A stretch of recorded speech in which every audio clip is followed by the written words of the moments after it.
एक राजा का खानदान, अशोक का बचपन। अशोक का जन्म मौर्य वंश में हुआ था, जो प्राचीन भारत का एक शक्तिशाली साम्राज्य था। उनके दादा चंद्रगुप्त मौर्य ने इस विशाल साम्राज्य की नींव रखी थी। अशोक के पिता बिंदुसार ने साम्राज्य का और विस्तार किया। अशोक के बचपन के बारे में इतिहास में ज्यादा जानकारी नहीं है। हम जानते हैं कि वो एक कुशल योद्धा थे और अपने पिता के प्रिय राजकुमार थे। कहानियां बताती हैं कि वो एक बहादुर और महत्वाकांक्षी नौजवान थे। अपने शाही जीवन के बावजूद अशोक सिर्फ ताकत और जीत से बढ़कर कुछ और चाहते थे। उनकी किस्मत में एक अलग ही रास्ता लिखा था, एक ऐसा रास्ता जो उन्हें इतिहास के सबसे पूजनीय शासकों में से एक बना देगा। चंडाशोक का उदय, एक राजा की महत्वाकांक्षा। बिंदुसार की मृत्यु के बाद उनके कई बेटों के बीच सिंहासन के लिए संघर्ष शुरू हो गया। अशोक, जो अपनी सैन्य शक्ति और रणनीतिक प्रतिभा के लिए जाने जाते थे, विजयी हुए। वो राजा बने और उनका नाम एक विजेता की महत्वाकांक्षा का प्रतीक बन गया। अशोक, अब चंडाशोक, अशोक द फियर्स ने कई सैन्य अभियान शुरू किए। उन्होंने अपनी शक्ति को मजबूत करने और साम्राज्य की सीमाओं का विस्तार करने की कोशिश की। वो एक क्रूर और कुशल सेनापति साबित हुए। हालांकि एक खास विजय ने उनके शासनकाल और उनके जीवन को हमेशा के लिए बदल दिया। ये भारत के पूर्वी तट पर स्थित एक समृद्ध राज्य कलिंग की खूनी विजय थी। कलिंग युद्ध अशोक के शासनकाल में एक महत्वपूर्ण मोड़। कलिंग का युद्ध एक क्रूर और विनाशकारी संघर्ष था। अशोक की सेना हालांकि विजयी हुई, लेकिन उसने कलिंग के लोगों पर बहुत दुख और पीड़ा दी।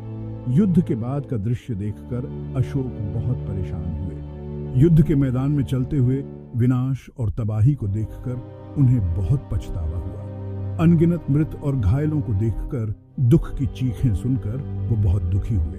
अशोक, जो एक शक्तिशाली विजेता थे, अपनी महत्वाकांक्षा की मानवीय कीमत को देखकर हिल गए। कलिंग युद्ध अशोक के जीवन का टर्निंग पॉइंट बन गया। इसने क्रूर विजेता चंडाशोक का अंत और दयालु शासक धम्मशोक की शुरुआत की। एक राजा का परिवर्तन, चंडाशोक बने धम्मशोक। कलिंग की भयावहता ने अशोक के भीतर एक गहरा परिवर्तन ला दिया। उन्होंने हिंसा को त्याग दिया और बौद्ध धर्म की शिक्षाओं को अपना लिया। यह अचानक परिवर्तन नहीं था, बल्कि पछतावे और शांति की गहरी इच्छा से प्रेरित एक क्रमिक जागृति थी। अशोक का बौद्ध धर्म अपनाना केवल एक व्यक्तिगत परिवर्तन नहीं था, यह उनके शासनकाल का मार्गदर्शक सिद्धांत बन गया। उन्होंने खुद को शांति, अहिंसा और सभी प्राणियों के कल्याण के लिए समर्पित कर दिया। उनके शिलालेख, जो उनके पूरे साम्राज्य में स्तंभों और चट्टानों पर खुदे हुए थे, उनके नए विश्वास और न्यायपूर्ण और दयालु समाज के लिए उनके दृष्टिकोण का प्रमाण बन गए। उन्होंने बुद्ध की शिक्षाओं को दर्शाया, जिसमें अहिंसा, सहिष्णुता और जीवन के सभी रूपों के प्रति सम्मान पर जोर दिया गया था। भाग 5, धर्म के स्तंभ, अशोक के शिलालेख और शिक्षाएं। अशोक के शिलालेख, जो स्तंभों और चट्टानों पर खुदे हुए हैं, भारत, नेपाल, पाकिस्तान और अफगानिस्तान में फैले हुए हैं।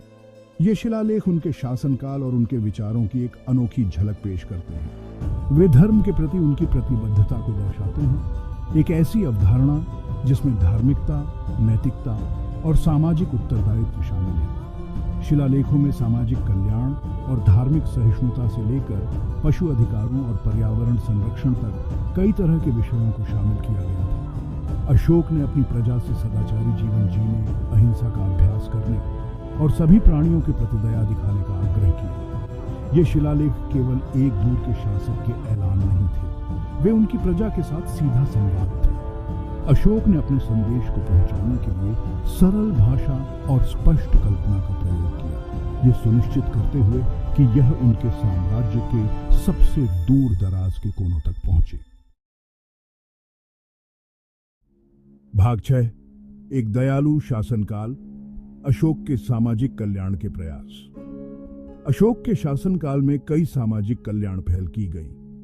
उन्होंने मनुष्यों और जानवरों दोनों के लिए अस्पताल बनवाए, राहगीरों को छाया देने के लिए सड़कों के किनारे पेड़ लगवाए और पीने के लिए साफ पानी उपलब्ध कराने के लिए कुएं खुदवाए। वो सभी प्राणियों की परस्पर वर्बंडनहाइट में विश्वास करते थे और एक ऐसा समाज बनाने का प्रयास करते थे जहां हर कोई सम्मान और खुशहाली से रह सके। शिक्षा के महत्व को पहचानते हुए अशोक ने साक्षरता और शिक्षा के प्रसार को प्रोत्साहित किया। उन्होंने बौद्ध मठों की स्थापना का समर्थन किया, जो शिक्षा और विद्वता के केंद्र बन गए।